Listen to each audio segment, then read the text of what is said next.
Eh, bueno, pues hoy, esta mañana, estamos, o desde ayer, porque fíjese que desde ayer, en la reunión de célula que tuvimos ayer, tuvimos oportunidad, por ciertas circunstancias, de platicar extensamente acerca de varias cosas y me quedé pensando profundamente acerca de algo que comentamos y que ahorita mi hermana Chuy incluso mencionó en la oración, y es el hecho de que nosotros muchas veces relacionamos directamente la palabra hijo con el evento de la procreación, o con el evento del engendramiento. Es decir, el proceso biológico o inclusive superbiológico, ¿no? Más allá, metabiológico del engendramiento. ¿Y a qué hablo con metabiológico? Porque la persona de Jesús fue auténticamente engendrada en cuerpo por el Espíritu Santo, sin que mediara un contacto físico como nosotros podemos concebirlo en nuestro universo, ¿verdad? Jesús nació de una virgen y sin embargo Él fue engendrado en el vientre de María. Pero no nos vamos a referir a Jesús porque ese es todo un tema.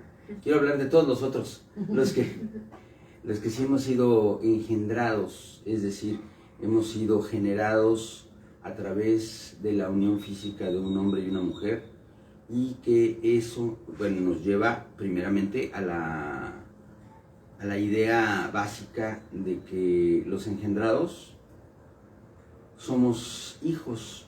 Pero ahora quiero referirme a los que, sin ser engendrados, son hijos. ¿Es posible esto? ¿Tú qué dices, Chuy? ¿Puede haber alguien que sin haber sido engendrado sea hijo? Sí. ¿Sí? Sí. Dice Chuy que sí. Estamos haciendo trampa porque ya lo estuvimos platicando ampliamente, ¿verdad? Pero... y a Betina, pues ella no le puedo preguntar, es una tontería, es mi ejemplo de todos los días cuando hablo de esto. Porque realmente la palabra hijo tiene una implicación que sí, por supuesto, en alguna acepción podría emplearse para hablar del engendramiento, es decir, de la generación biológica de la existencia de un ser viviente. Ahora, existe otro concepto de hijo que está más asociado a la interacción entre el hijo mencionado y su padre. Esta interacción es algo que está más allá de simplemente haber sido engendrado. Hay un montón de rollos políticos y feministas y proteccionistas y todosistas que se le ocurran alrededor de esto, pero vamos a tratar de resumir el concepto más o menos en lo más básico. Dicen que por ahí que una frasecita, ¿no?, matadora que anda por ahí: padre no es el que engendra, sino el que cría. Ya lo ha oído, ¿no? Bueno, pues esta frasecita matadora en realidad tiene una implicación muy práctica en el mundo cotidiano, en el mundo en el que vivimos, en el cual hay una gran, pero enorme cantidad de niños y niñas que crecen. Ay, no me vi como Fox. Hay una gran cantidad de niños que crecen sin uno de sus padres, casi siempre el papá, ¿verdad? Casi siempre el papá. Hay una gran cantidad de mujeres que tienen que criar solas a sus hijos por diversas razones. Hoy en día ya no es tan común el que las mujeres tengan que criar a sus hijos, bueno, en esta región del mundo, solas porque el papá murió. Quiero decirle que durante el siglo XX eso era increíblemente común, porque el mundo estaba plagado de guerras en las que morían millones de varones. Era algo casi normal que hubiera mujeres viudas jóvenes que tenían que criar a sus hijos desde pequeñitos. Solo en este siglo ha disminuido un poquito. No creo que la guerra ya se acabó ni nada por el estilo. Hay guerras terribles que todavía siguen matando a millones, pero en relación con la cantidad de población ya no son tantos. O sea, antes había muchas más mujeres que hombres vivas, porque los hombres nos matábamos a cada rato unos a otros, ya sabes cómo son. Pero las mujeres sobrevivían más. Hoy en día ya no es así. Hoy en día en el planeta se calcula que hay más o menos la misma cantidad de varones que de mujeres. Así que esa ya no es la causa de esas ausencias. Son causas mucho más tristes, mezquinas y lamentables, ¿verdad? El hecho de que todavía siga habiendo muchas mujeres que tienen que criar solas a sus hijos. Son causas mucho más vergonzosas para los padres biológicos de esos hijos. Entonces, así vamos determinando, vamos definiendo el hecho de que la palabra padre, en una acepción más amplia, más social, se refiere no simplemente al hecho de engendrar biológicamente a un hijo, sino a su cuidado, a su crianza, a su sostenimiento y naturalmente a su formación. Y cuando hablamos de formación estamos hablando de una serie de procesos que tienen que ver con el que una persona se convierta en un hombre o una mujer de cierta forma de ser, con ciertas características morales, con ciertas características sociales, con ciertas características espirituales. Obviamente, un padre ausente o una madre ausente, que también se dan los casos, aunque son menos, es alguien que no influye de manera positiva en esta persona. Si acaso tal vez su ausencia por sí misma se constituye en una situación negativa. Ay, tenemos acá afuera perros escandalosos, pero bueno. Se constituye en una influencia negativa el hecho de que no haya estado el papá o la mamá. Pero a mí me llama mucho la atención también el otro caso, el caso de aquellos que sin ser padres biológicos, por un proceso que a veces se hace legalmente, a veces no se hace legalmente, que es el proceso de adopción,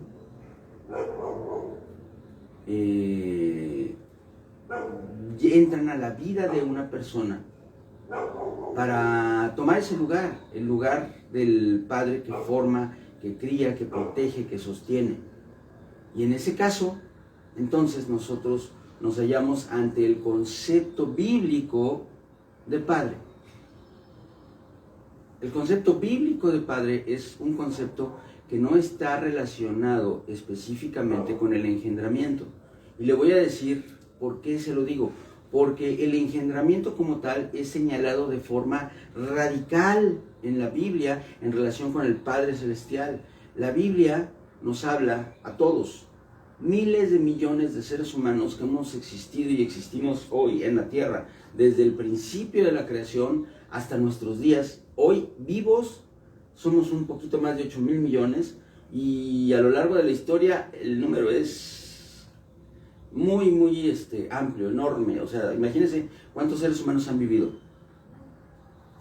Y el Señor habla de alguien, una persona, un hombre que anduvo sobre esta tierra hace unos 2000 años, y a él se le llama, una de las formas en las que es mencionado es el unigénito Hijo de Dios.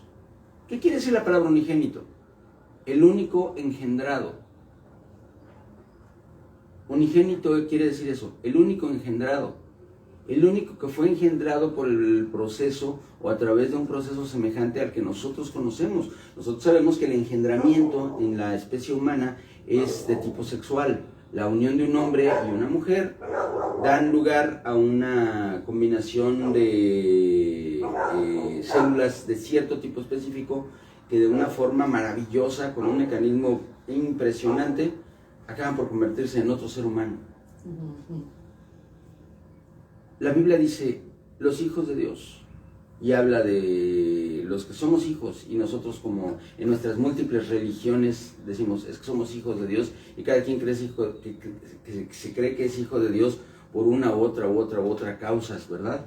La Biblia nos habla de la causa verdadera por la cual alguien llega a ser hecho hijo de Dios, pero ese es el punto, ahí es donde está el tema. Hecho hijo de Dios. Acompáñame a la palabra de Dios, al Evangelio de Juan capítulo 1.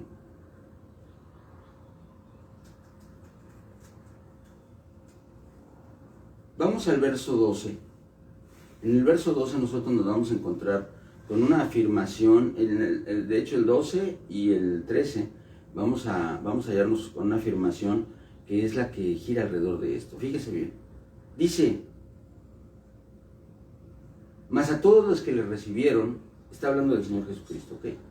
Mas a todos los que le recibieron, a los que creen en su nombre, les dio potestad de ser hechos hijos de Dios, los cuales no son engendrados de sangre, ni de voluntad de carne, ni de voluntad de varón, sino de Dios. Y aquí nosotros nos encontramos con este término que queda perfectamente contrapuesto al término unigénito. La palabra unigénito, sola en el caso de Dios, se refiere siempre y exclusivamente al Señor Jesucristo. Perdón. Él es el único que ha sido engendrado, es decir, que ha pasado por el proceso biológico por medio del cual cada uno de nosotros hemos nacido en esta tierra. Es decir, hemos sido concebidos en el vientre de una mujer y en el vientre de esa mujer crecimos de ser una célula muy particular a convertirnos en un ser humano. Amén. El único que pasó por ese proceso completito, desde el momento en que es un cigoto, las dos células unidas, hasta el momento en el que nace y después se desarrolla como un ser humano, fue el Señor Jesús. Pero nosotros decimos, es que somos hijos de Dios. Y dice la palabra, les dio potestad de ser hechos hijos de Dios. Pero nos aclara, son hijos adoptivos porque no son engendrados de carne, ni de sangre, ni de voluntad humana, sino de Dios. Es decir, nosotros, todos los demás seres humanos, tenemos una posibilidad. Y escuche bien lo que le estoy diciendo, una posibilidad. Esto no quiere decir que todos automáticamente lo seamos, y ahorita lo acabamos de leer.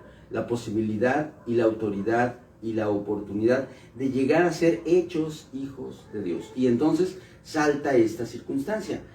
¿Cómo está esto? A ver, entonces, ¿no todos somos hijos de Dios? Y la respuesta es no, porque aquí hay una condicional. Mas a todos los que le recibieron, a los que creen en su nombre, y viene el segundo nivel de condicionamiento, a todos los que le recibieron, a los que creen en su nombre, los hizo hijos de Dios, ¿así dice? Todavía no, ¿verdad? O sea, todavía falta más. Ya somos creyentes, ya hemos recibido al Señor, y entonces nos encontramos nosotros con que ya somos hijos de Dios. No, fíjese que no. En este concepto no, en este concepto todavía dice, les dio potestad de ser hechos hijos de Dios. Esto traducido a un idioma más moderno, a un lenguaje más contemporáneo, quiere decir, les dio la autoridad de llegar a ser hijos de Dios. Nos dio la posibilidad legal y la capacidad de decidir nosotros, porque eso es lo que quiere decir tener autoridad. Tener autoridad es tener la capacidad legal y la capacidad volitiva, es decir, de que nuestra voluntad sea interpuesta para poder llegar a ser hijos de Dios. Entonces, no somos hijos de Dios por engendramiento, ninguno de nosotros, con excepción de Jesús. Todos los demás, cuando recibimos a Cristo y creemos en su nombre, tenemos una oportunidad. Ahí más adelante en la Escritura, no voy a abundar ahorita porque no es ni un sermón ni un estudio, es solamente una reflexión, pero usted lo va a encontrar en la Biblia si quiere. Se va a dar cuenta de que nosotros somos así denominados, adoptivos. Somos adoptados por Dios.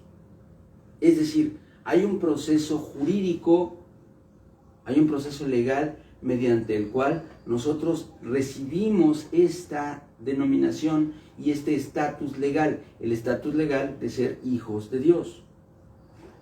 Quiero remitirme ahora a los recuerdos o ideas o películas que usted haya visto, en las cuales alguien que recibe la oportunidad de ser adoptado por una familia, por un matrimonio, por un padre o una madre, sin embargo, habiendo sido adoptado, no tiene la voluntad de conformarse, de adherirse al modelo de vida, al modelo personal que le están transmitiendo sus padres adoptivos.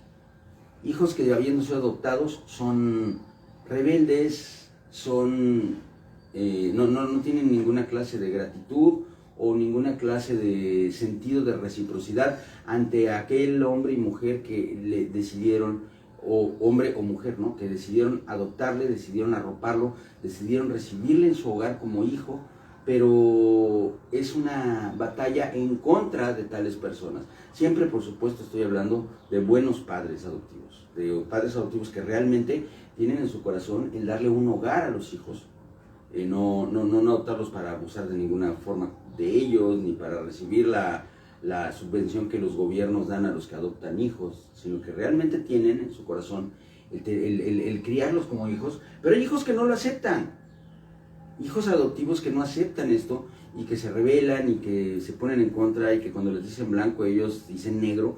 ¿Por qué? Pues porque no es mi papá, no es mi mamá. Esto en términos naturales, ¿ya lo tiene claro? ¿Ya tiene el concepto en la mente? Ok, ahora vamos al aspecto espiritual.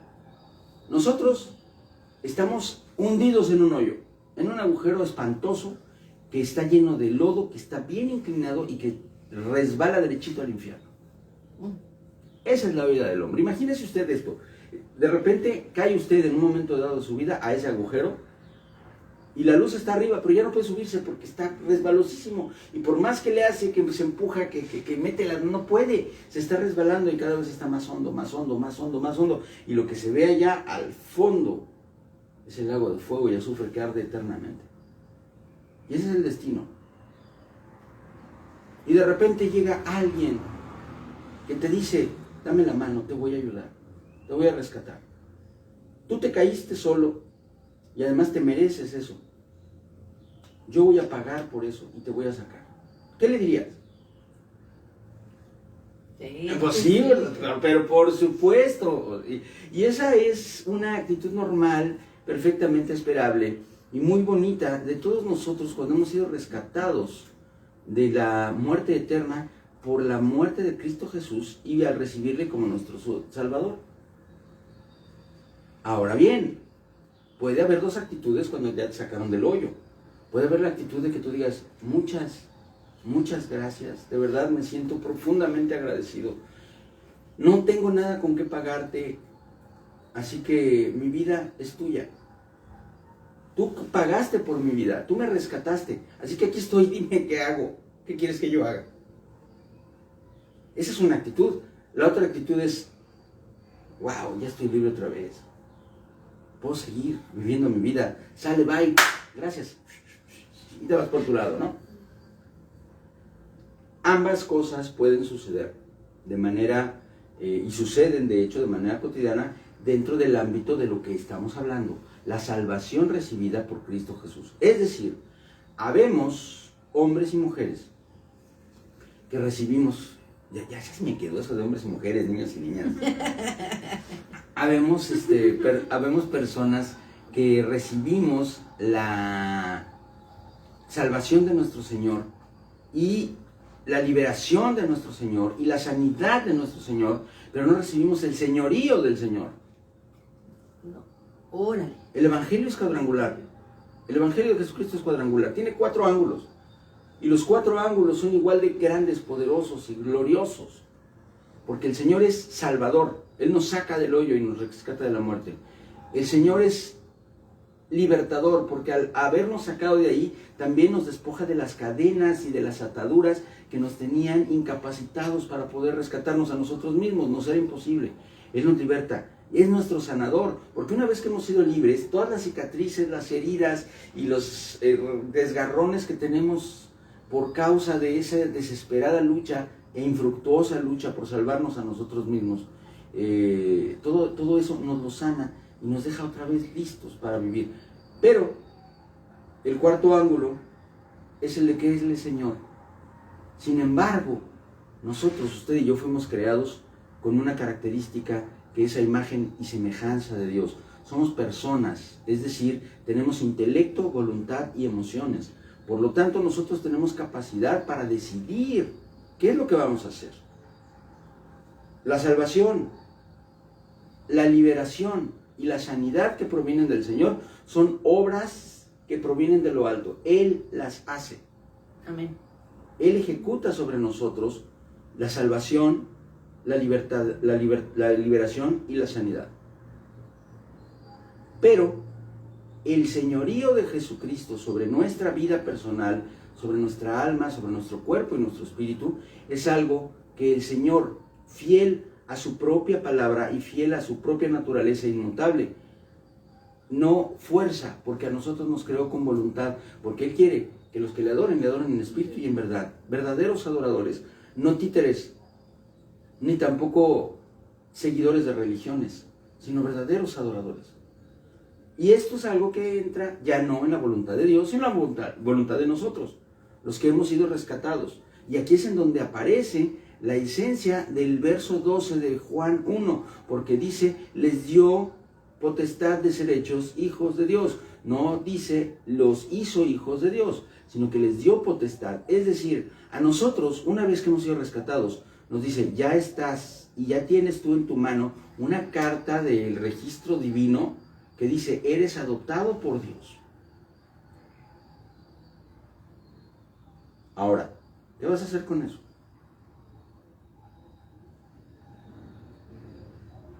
¿Qué vas a hacer con eso? Tiene varias características. Tu mente ya fue transformada y ahora ya sabes qué es malo y qué es bueno. Porque tu mente fue renovada por el Espíritu Santo. Ya eres una persona que no tiene una deuda espiritual y que puedes caminar derechito a la gracia divina, al cielo. Ya eres una persona que cuenta con la compañía y la presencia del Espíritu Santo de Dios en tu vida.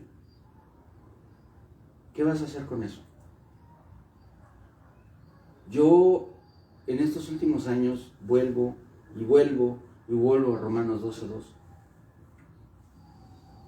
Porque creo que es algo fundamental en nuestra vida. Se lo voy a leer, siempre, se lo puedo citar de memoria, pero se lo voy a leer para que lo veamos juntos así en la palabra. Romanos 12:2 dice, no os conforméis a este siglo, sino transformaos. Esta es la instrucción para aquellos que ya fueron salvados, limpiados, lavados con la sangre de Cristo. Transformaos. Esta transformación es lo que a nosotros o más bien es el resultado de ejercer esa potestad que nos ha sido dada de llegar a ser hechos hijos de Dios. Para llegar a ser hecho hijo de Dios, yo tengo que rendir mi voluntad a mi Padre Celestial y entonces comenzar a desarrollar esas características de hijo.